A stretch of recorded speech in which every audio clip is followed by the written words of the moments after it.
Welcome to Business on the Vine. I'm your host, Lady Jen Du Plessis, and in this dynamic series, we dive into the challenges, breakthroughs, and victories of entrepreneurs who have turned their passion into success. Welcome.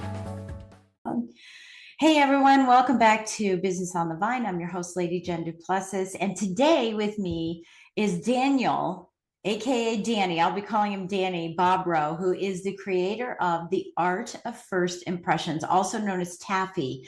So as we're talking TAFI, as we're talking, we might just use TAFI as an acronym about this, but it is about telephone skills, right? Mastery of those telephone skills. And particularly in one industry that you've really focused in, right, Danny? Primarily, yes, that's where we developed it, cut our teeth, you Yeah. might say. Yeah, so we'll talk about that too. We'll talk about that. But he is the president of AIM Dental Marketing, which has helped grow dental practices since 1989, not 98, not '09, 1989. He's also the executive director of Climb for a Cause and the Smile Tree, which I love when people are doing all kinds of charity work, and is the American Academy for Oral Systemic. Got it. Right. Systemic Health founding executive committee chair. You know, with over 36 years in sales, we were just talking about this in the green room. How many hours of sales have you had, Danny? Hours, I wouldn't know exactly how to translate that, but I would estimate just off the top of my head, I've probably made in the area of 10,000 sales calls. Yeah, absolutely. So, this is great because you are, a consummate professional when it comes to sales, but it's not really about sales that we're going to talk today. And maybe it is, but about the persuasion, right? So I want to ask you and have you get started with what you told me when we first met is why is this so important to you that people learn this art of persuasion on the phone? Well, it's the phone, and first of all, thank you very much for hosting me. I Of appreciate course. it. Uh, well, the phone is often as the name implies, of the service that we offer. It's the first impression, and people make decisions very quickly, and they base them usually on emotion and then justify it with logic. Mhm. And so, what I learned in my upwards of 40 years of work with people is that I've worked with some consummate professionals, some very, very talented people who have a wonderful service or a wonderful product to offer.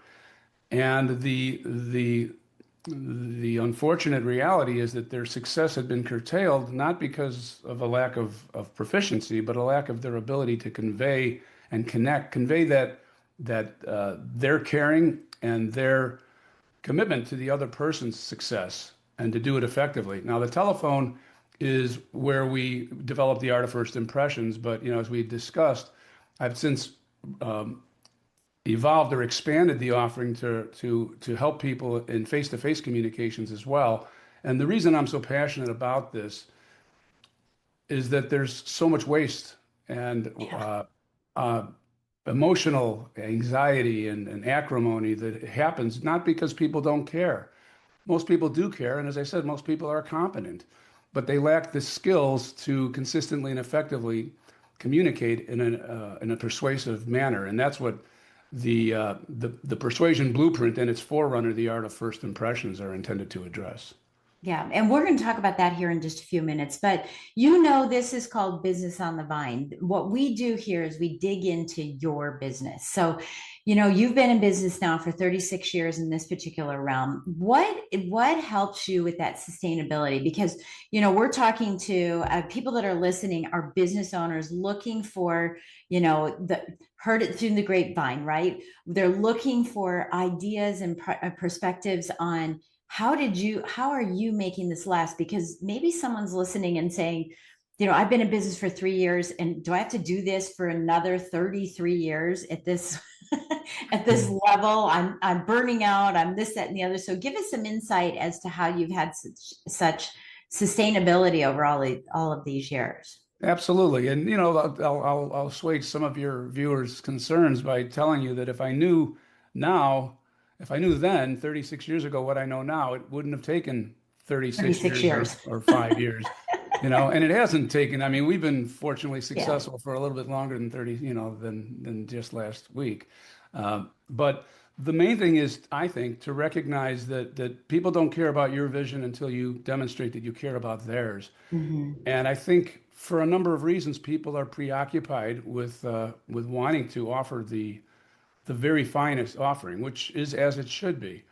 But what you really want to remember too is to give it a hearing and to let the person know that you're sincerely concerned with what's important to them. Hmm. And instead of just pushing through with your solution because your sense, which may be your the reality is that your service and your product will help your counterpart, your prospect. But until they know that you care about where they're going, that you have demonstrated this empathy on a number of different levels, and through some very simple exercises, their receptivity to your offering and to your communication is going to be less than it could be, because we rush past. Uh, Sometimes our success and our longevity are our own worst enemies because we become so expert at what we do that we think that it's self-evident, or that we don't have to waste our time or the prospect's time by listening to questions that we already know they're going to ask. So we Hmm. kind of we sort of rush to judgment and Right. And don't lose sight. and Yeah. don't Lose allow sight flex of it. points for Yeah. them to react. How big is your team? Well, What does your I've team consist of, I should right. say? Well, my key employee is my wife of 22 Okay. years. Yeah. And then we've been fortunate and I structured this even before the advent of the internet. We managed to work with remote employees. We used telephone, mail, and fax at that Yeah. time, or we'd Yeah. bring them in and train them. But I have a cadre of under a dozen contractors who deliver various services for me. I have them based around the world, which is Unique nowadays, or normal nowadays, normal nowadays. right? Exactly. Right. So I got Yeah. webmaster in India and virtual assistants in the Philippines. And I've got some key people, of course, here in the United States as well. Yeah. Do you use a service for your international? Do you use a service for that, or how did you find your people? Were they on Fiverr? Were they, part of an organization that you hired? That's a great question. I don't remember any longer because we connected with them and now we work direct. But Work direct I with know them? I've used Upwork a lot to find Yeah. talent. Yeah. I My can't be son certain that I got uses a Upwork. virtual assistant through Upwork though. Yeah. Yeah. My son uses Upwork. I started with 123 Employee, which Okay. is all Philippine based. Yeah. But they're open 24/7, which was such an advantage for me because sometimes when you hire, these entities outside of the United States, just you answer a question in the morning and then you get the answer while you're sleeping, but it's not the right answer, right? You lose time, and for me that was a big piece of being able to continue to move forward in my That's business. true, but sometimes I wonder if these people sleep because I get I prompt know it. answers and there's like a 13-hour, 12-hour time I difference. know. I And it know. doesn't matter when I ask, I know I'm going to get a timely response. Isn't And that I crazy? love Yeah. Belvender. He's our Yeah. webmaster out in Delhi, New Delhi. Yeah, it's interesting. Well, and I think they're more hungry than all of us here in the United States, is where, so if you're listening from the US, thank you for being, or outside of the US, thank you so much for being so hungry. I think we're a little spoiled and we need to get our sleep, where others don't. Okay, well, thank you for sharing a little bit about your business. I'll probably have some more questions about your business as well, because I want to make sure that anyone who's listening here, gets questions answered about how that sustainability is. So one of the things that you niche into is dentists, right? As working with medical.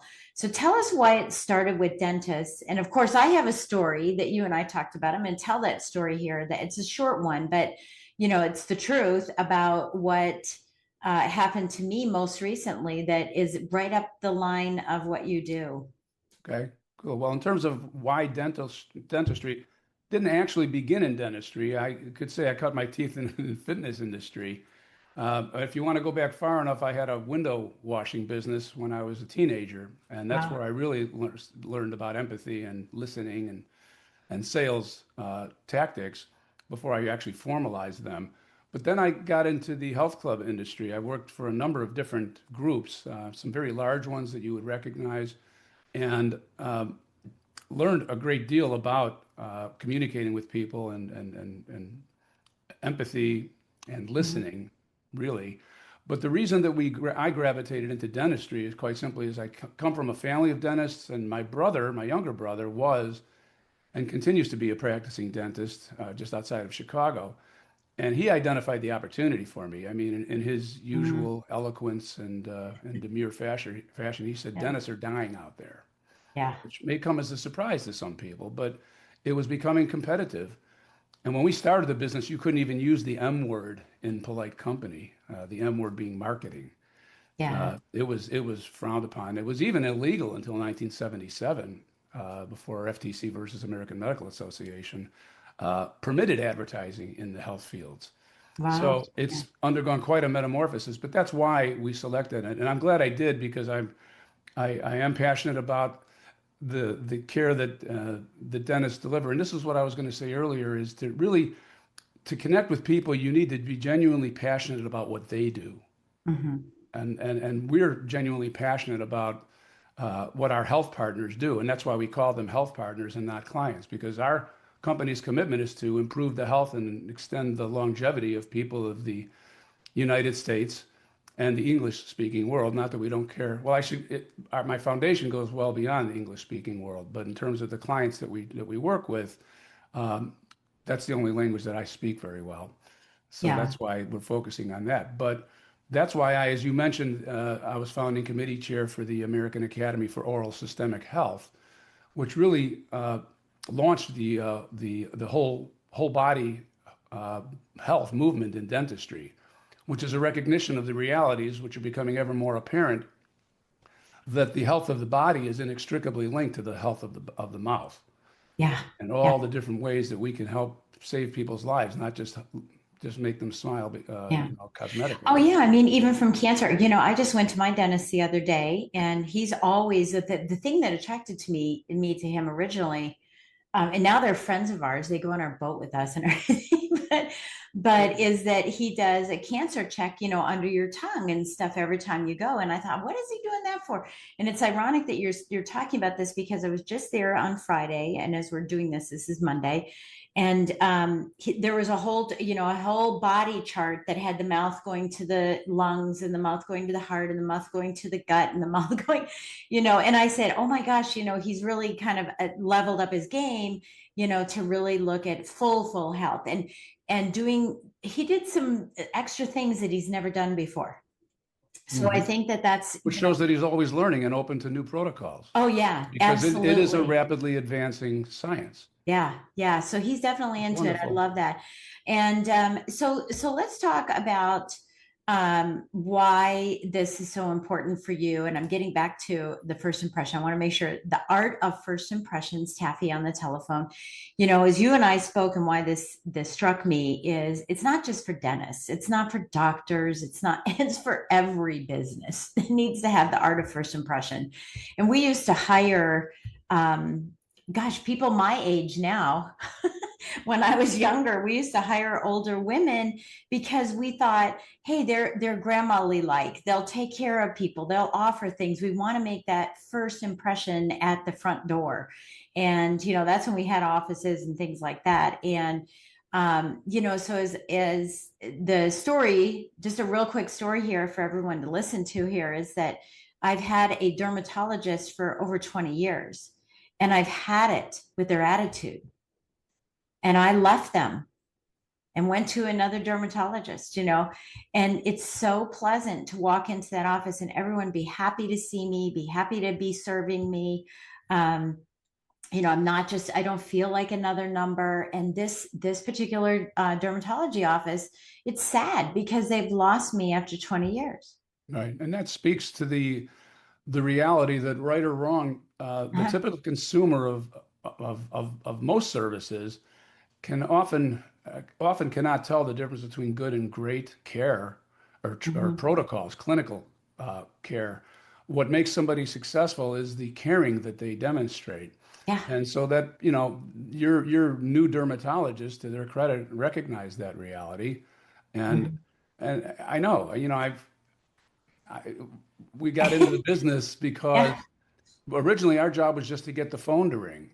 And Yeah. what we found once we could employ tracking technology and could actually listen to the conversations that were taking place, we realized that the weak link in that success chain was not the number of prospects that we were generating. It was the manner in which the calls were being handled, or in the majority of cases, being mishandled by the front desk. And Right. And this that's conversion, right? In is any business. conversion. And Yeah. it's not because they don't care, it's because they didn't have the skills to convey that caring and a recognition of the fact that people they draw conclusions and make impressions within probably on the phone 30 seconds or less. Yeah. Zunin wrote a book called The First 4 Minutes, and they talk about people deciding whether they're going to work with somebody or not in the first 4 minutes.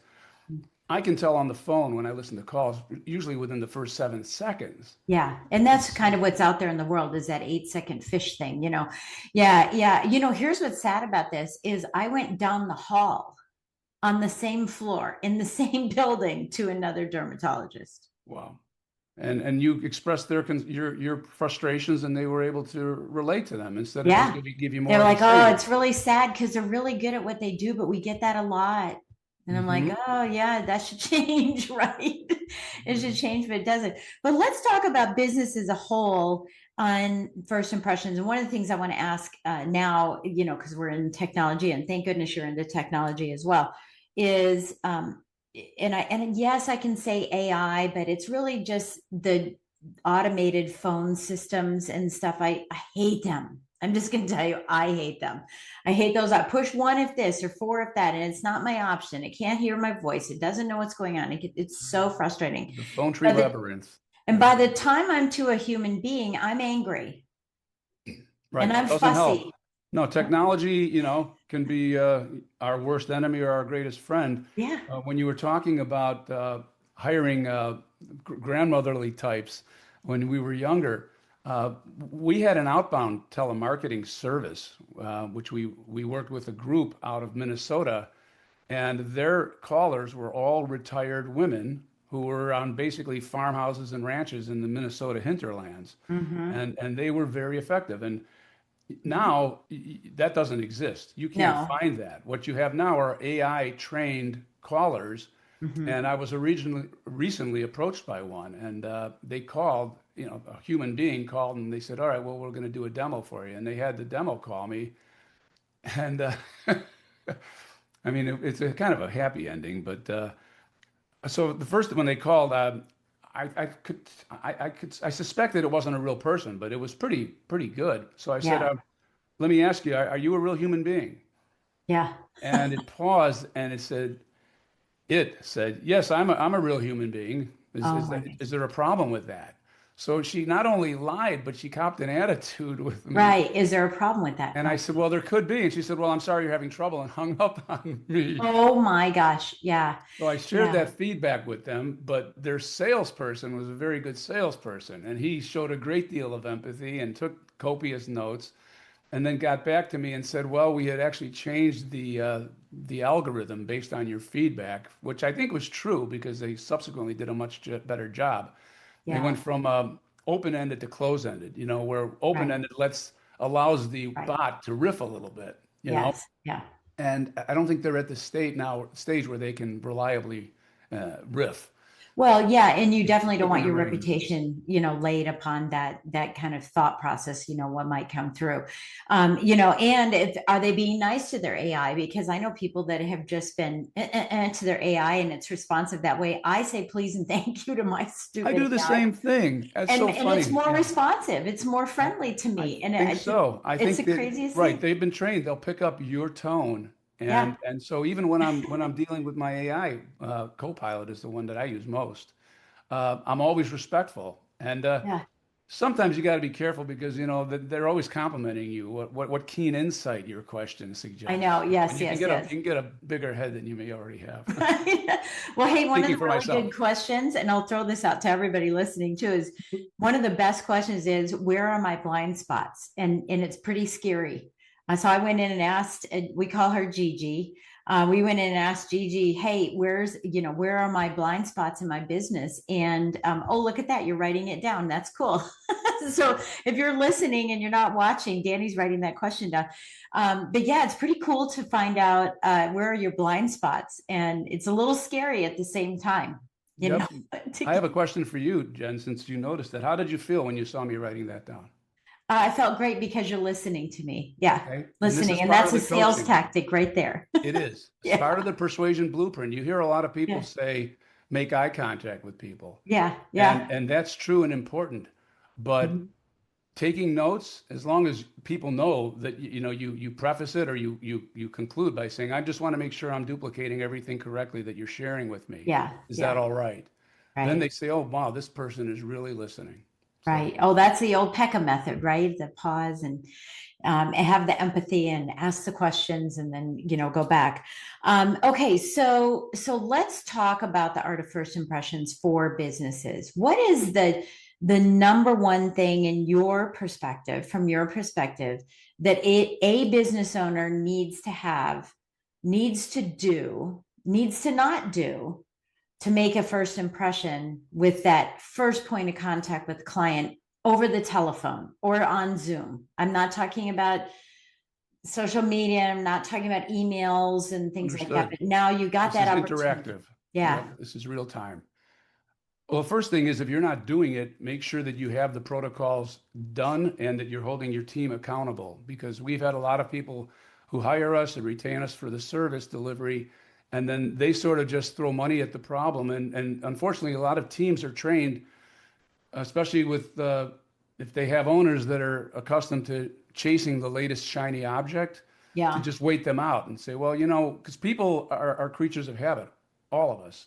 And if somebody's been answering the phone a certain way for 30 years, number one, their identity is tied in that, and it's difficult to make the change. But it's even more Mhm. difficult to make the Mhm. change if they think they can just wait it out, and then their employer will move on to the next item of interest. So make sure that you're engaged, that you embrace the training yourself. But in terms of the training, the most important thing is to recognize that people don't care how much you know until they know how much you care.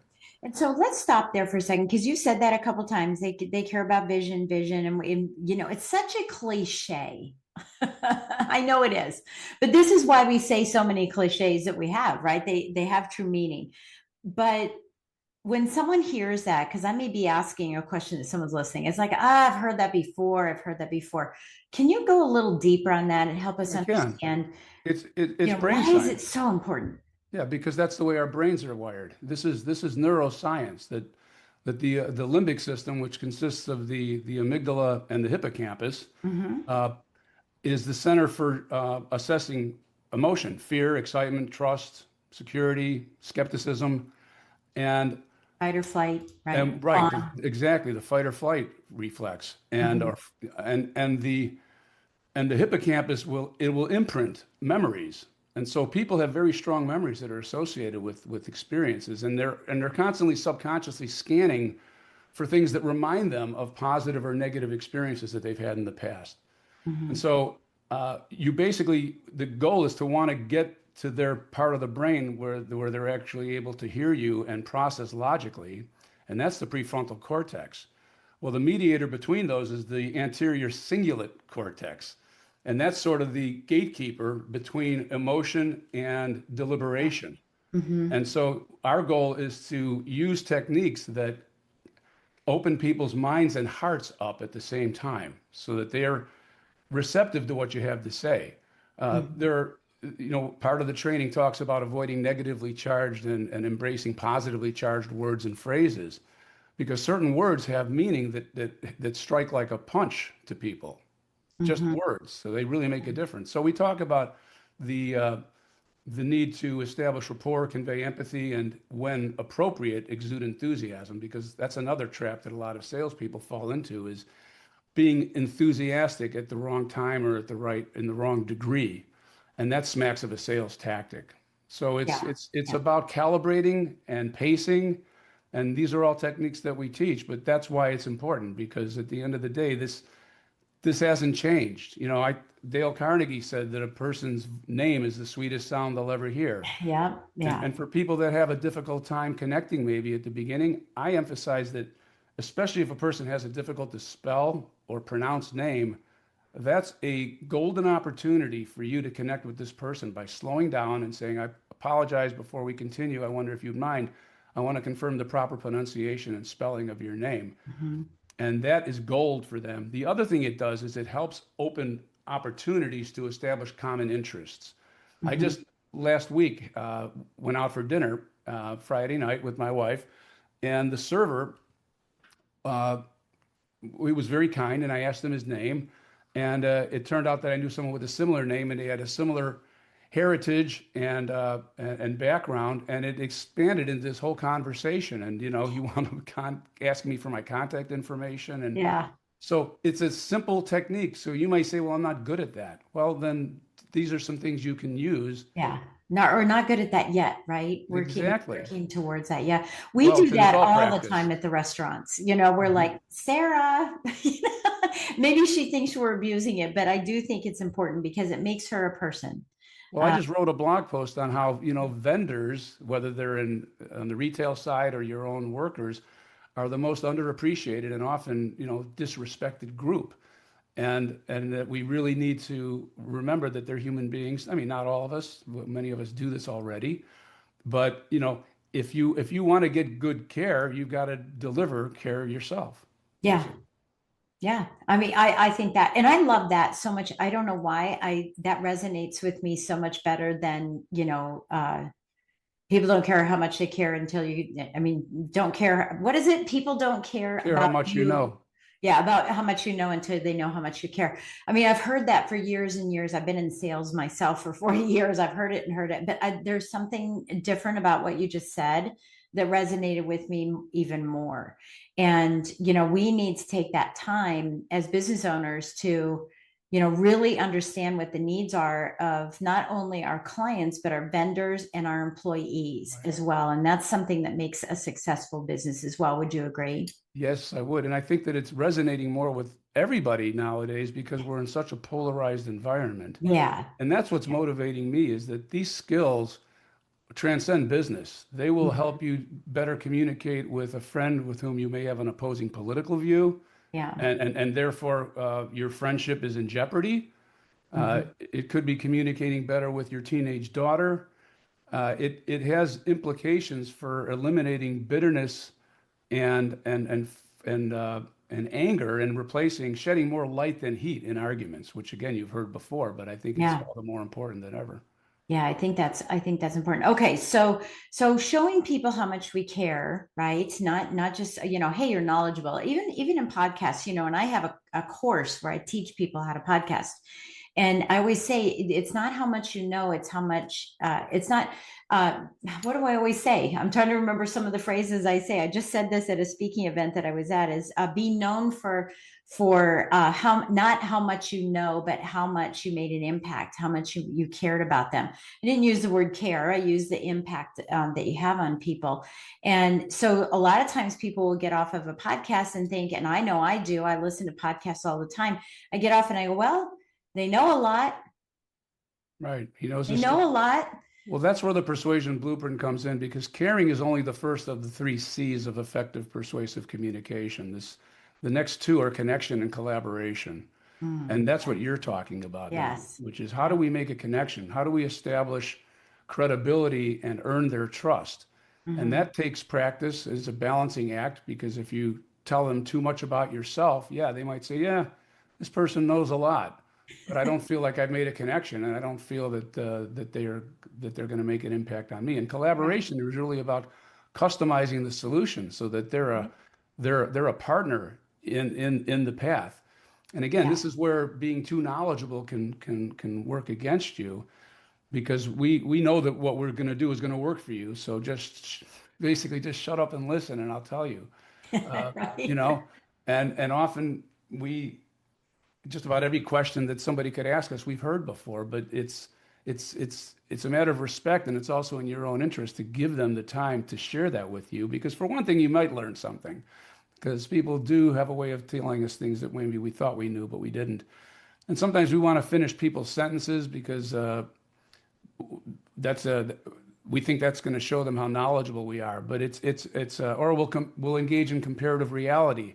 You know, one misstep in trying or misfire in trying to establish rapport, you know, or to demonstrate caring is somebody says, "Yeah, I just came back from my honeymoon in Hawaii," and then somebody might say, "Oh yeah, my wife and I had a honeymoon in Hawaii. It was Yep. That, fantastic," yes. and you Yeah. The just tit for tat. trample all over their story. Yes, the tit for tat that goes on.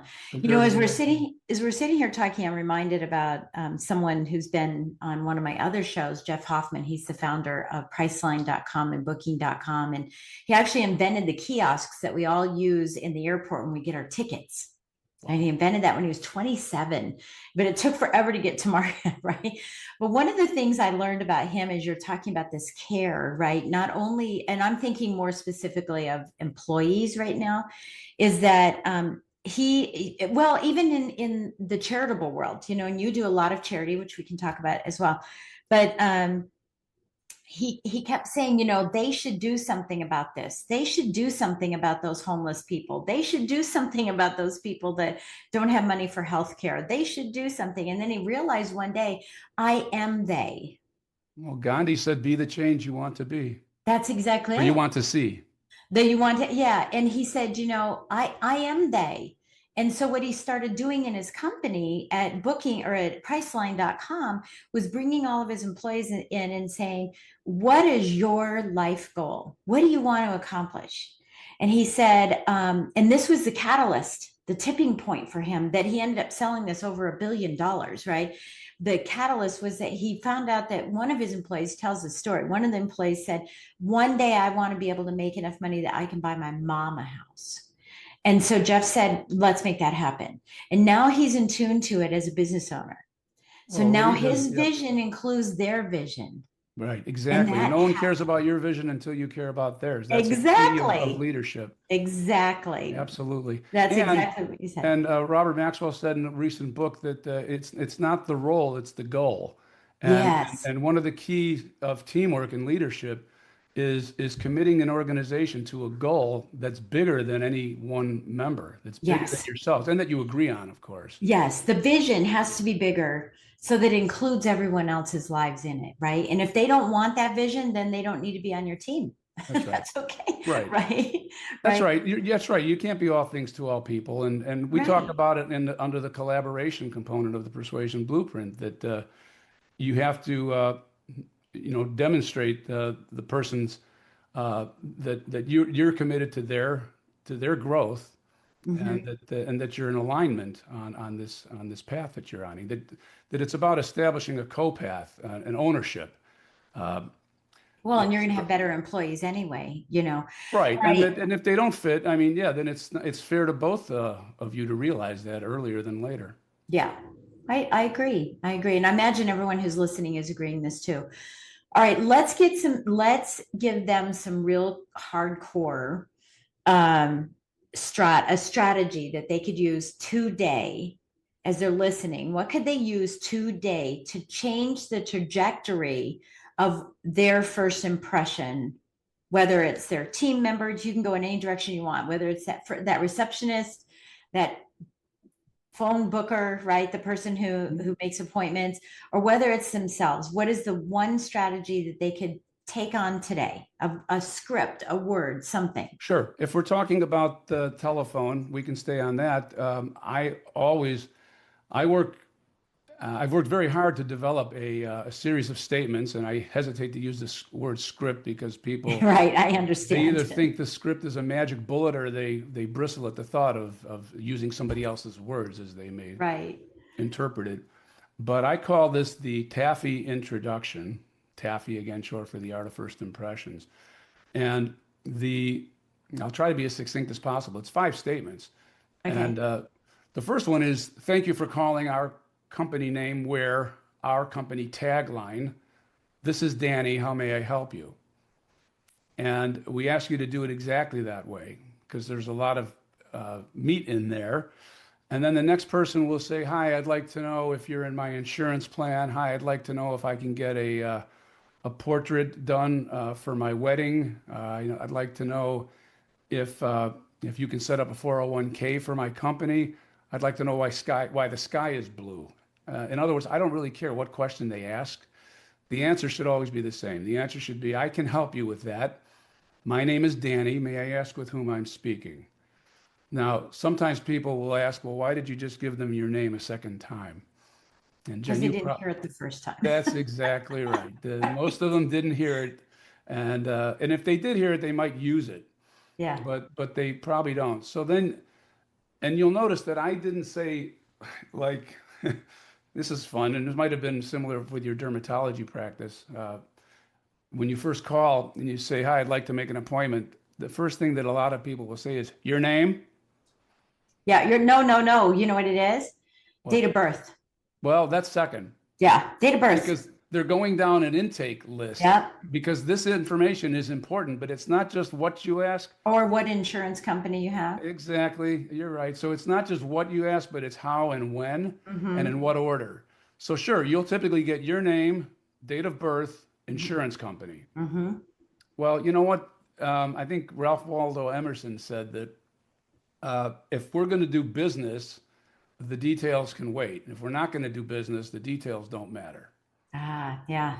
Right? So Yeah. my question is, and the other point to make in this TAFI introduction, and I've only gone through the first two, is that when you ask a question, uh, you're not only soliciting information, you're also given an opportunity to impart information.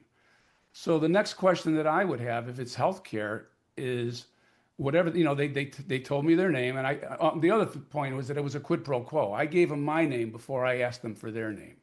So I'm trying to, there's a reciprocity influence component here, as Robert Cialdini talks about. So I won't say your name or could I get your name, please? Even that's not adequate. It's my name is Danny. May I ask who I'm speaking with? And then the next question I ask is, are you experiencing any discomfort presently? And people will say, well, yeah, you're asking that question because you want to know whether they need an emergency appointment. Mm-hmm. That's partly true, but what information am I imparting when I ask somebody, are you in any discomfort presently? Yeah, you're asking where they are on the spectrum of needs so that you are showing how you care. If you need something, Bingo. It yeah, shows that I care, yeah, right. right? Yeah, yeah. Right. And then the next thing we'll ask is, who may we thank for referring you to us today? Mm-hmm. And the reason I do that isn't because I want to see how well my marketing is working. Yeah. It's because I want to show confidence that you must have been referred by one of our happy customers because they're all happy customers. And then the last thing I'll do, if necessary, because this is a tool, is if you have a well-produced on-hold message system, you could say, I wonder if you appreciate that information. I wonder if you'd mind if I placed you on hold for just a moment so that I can get to a quiet area and give you my undivided attention. Yes. So it's Yeah. not like it's a madhouse here. Please hold, which is what you'll often get. Which has happened before. Yeah. That's so funny you said that. Yeah, so listen up, everybody. I mean, that's real key. Can you say it again? And then I want to comment on that. Say that Sure. one again. Would you Right. mind if I put you on hold? Right. Would you mind if I place you on hold for just a moment so that I can get to a quiet area and give you my undivided attention? Yeah, I love that. I love that. I've used that, but yours is so much better. It's fast. Well, and the other thing that I want to make Right? clear to people is that it's not just what you say, but how you say it. And that's where the tone, Mhm. inflection, and resonance of the voice come in. Yeah. And also, in order to deliver quality service to somebody, you need to guide the call.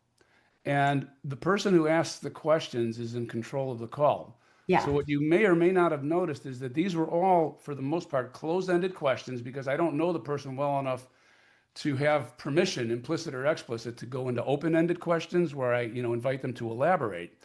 But what I'm doing is I'm very gently and respectfully taking control of the call.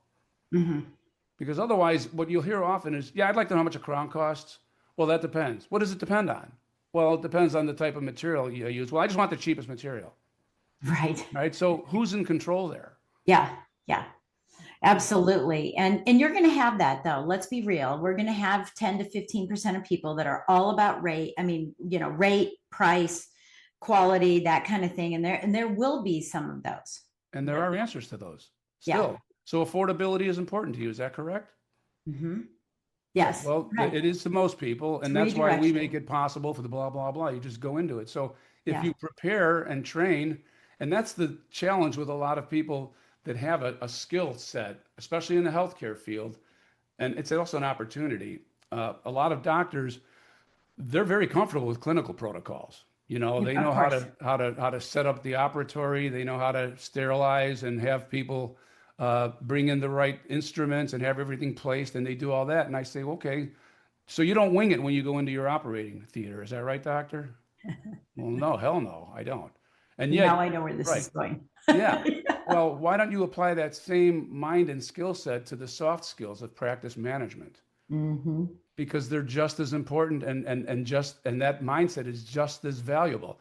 Does that mean that you just slavishly adhere to a script? Well, when you go into an operatory and you get a complication, do you ignore it? Of course not. Yeah. But predicting as much as you can so that it's rote, not rote, but it's routine, and you do it with muscle memory, frees you up then to do the life-saving interventions that you otherwise might not be able to do because you're distracted by the lack of consistency with your protocol. Yeah, it's amazing. It's amazing because I know a lot of doctors. I mean, you and I've talked about this. Some of my clients are chiropractors and dentists as well, and but I help them with high ticket offers. Right, that's what I'm helping them doing. The But I'm amazed at how many of these people I know that don't have business acumen. They don't have sales acumen. They just have clinical, Well, and and the it's sad so sad. reality is they don't for the board licensing exams, they don't ask soft skills questions, you know. So these dental and medical schools, their job is to churn out graduates who can pass the board licensing exams. And Hmm. any practice management training they get, they pretty much get on their own. Yeah, And a sad reality is that the people who typically need that training the most are the ones that are least likely to seek it out. yeah, yeah. That's exactly it. Because they And have a I blind spot. see it. That's a blind spot you mentioned. They don't know what they don't Yeah, know. right. That's a blind spot.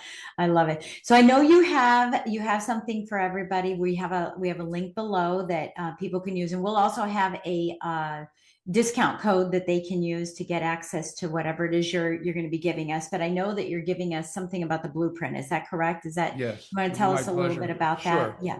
Well, the persuasion blueprint is, well, I don't want to use a cliche, so I won't. I won't say it's the art of first impressions on steroids. But there, I just said it. Uh, it expands well beyond dental into Yeah. any business environment, and it also encompasses face-to-face communication as well. And as I mentioned, it has implications for any interaction that you have, if it's with your spouse, your kids, your friends, your neighbors, if you're in government. And I'm very excited and passionate about it because I think that while I haven't invented a lot of what I've done has been informed by my experience as a mountaineer and endurance athlete. And I learned that the first thing you have to do before you can persuade other people is you have to persuade yourself, and you have to convince yourself that you're worthy to persuade others, and that you also learn these mindsets, these skill sets we talked about earlier about. Well, I didn't talk about it, but persistence and resilience are things that hold you in good stead in the mountains. But as somebody once said, if you want to go fast, go alone. But if you want to go far, go together. Right. And in the mountains, uh, keeping team cohesiveness is not just a nice thing; it can actually save your life. So what I learned was that I had to modify and adapt my persistence into patient persistence and my resilience into respectful resilience. So you can still be, and this is from DISC. I Mm. mean, I'm a Yeah. high Yeah. D on the DISC scale, Yeah. and I Yeah. learned that I needed to become more of More a patient. more patient, more patient, more fair, more respectful. It really Right. was a matter of recognizing. So in the Persuasion Blueprint, we talk about that. And we also talk about the three C's of effective communication, which is not just caring, but it's also connection and collaboration. There's 7 modules, each is only about 15 minutes long. And then we give a couple of exercises and assignments where we ask you to role play If that's a dirty word for you, then It's hopefully not for me. I love role playing. it's the most efficient way to learn. But we'll Totally. also ask you to debrief a recent interaction that you had, or we'll ask you to prepare for an upcoming interaction, and we'll give you the tools to set the stage for success in those future interactions. And yes, we're happy to offer Business on the Vine referrals with a 30% discount off the Persuasion Blueprint. That's awesome. Yeah. So listen, that's something you want to go and get right away because that's, again, the first impression. And so if you want more conversion, if you want more opportunities and not leave money on the table, this is something that you want to learn as quickly as possible and to share with as many people as you possibly can. Share this link with them, share this recording with them, pay it forward so that they can learn this piece of it. And yes, there definitely here is an element of sales, right, Denny? This is all about sales, but this is about relationships first. That's how I'm seeing it. I know it's a sales concept, but it is relationships Well, first. So I'm glad you important. brought it up because, sales is a dirty word to some people. And Yeah. that's Yeah. because sales is like any tool. It's as ethical or unethical as the person using it. But Hmm. what I'm talking about is, well, first of all, I define sales as communication with a purpose or Right. empowering people to make an informed decision. But, persuasion is all about influencing people's attitudes, opinions, beliefs, and ultimately actions through non-coercive means. So, Hmm. if you're not interested in truly helping the person, then this isn't going to help you because at the end of the day, people are perceptive Hmm. and and it's not going to help you if you don't deliver on your promises anyway. Yeah. I mean, it's the old consultative selling approach, right? And that funneling approach. And so many people now are just out there making all that noise. And this definitely happens in social media. You're not going to get this with AI. You just aren't. It might get better at it, but it's never going to be that connection and that relationship that brings, the warm and fuzzy into the relationship. It won't replace you. So the good thing is it won't do that. But that inverted or that typical triangle of sales that people do is that they do a little bit of this consultative selling, a little bit of relationship building, and then they sell hard and they get that's is that listen. If you're listening to this, you're going to have to watch because I'm demonstrating this with my hands, but it's a triangle, right, where the 10% on the top is how, oh hi, how are you, and the rest is pitch, pitch, close, close, close, close. Exactly. No wonder you have worse, Right. bad closings. Right. Whereas the inverted triangle is more about the relationship, more about these questions that you're talking about, these simple questions that you can ask people that show them how much you care instead of how much you know. And then it's easier to funnel them in, and your conversions are higher and your That's business right. is more successful. Right. And it is a sequential process in a certain respect that you want to establish caring before you move on to connection and then collaboration. But you need to recognize and you need to read the room and read your person because you may have to return to establishing caring or Yeah. to establishing rapport or conveying empathy, because people they leave and then they talk to their spouse or their business partner or somebody gets involved or they have a change of heart, and so it's a matter of being resilient and being ready to recalibrate, at a moment's notice, but being, as I said, patiently persistent and respectfully resilient, and that's what wins the day. And that is huge. So let's write that one down, right? That's huge because many business owners are high D's Right. and we run amok, right? And I love that you're saying, hey, don't just be persistent and don't Right. be resilient and get 5 no's because the yes is coming. No, Right. that's not what we want. We have to be able to slow down and meet them where they are. Right. Beautifully And said. and and by, since you mentioned no, learn to embrace no. I learned this Yeah. decades ago in the health club industry. The easiest sale I would ever have is somebody would walk in and say, "Look, Danny, I just want you to know." They didn't know my name yet, so they just said, "Just look, um, I'm not here to buy. I just want to take a tour, and I don't want any pressure." I said, "Great. Well, thanks for telling me. Now we can relax and take a tour."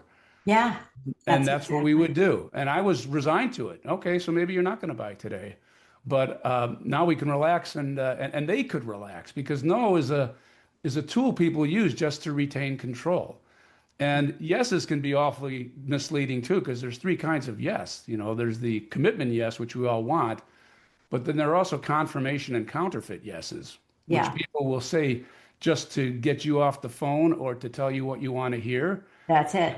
And it's again part of the training, which is, well, how do you identify what kind of yes you just got? Yeah, yeah.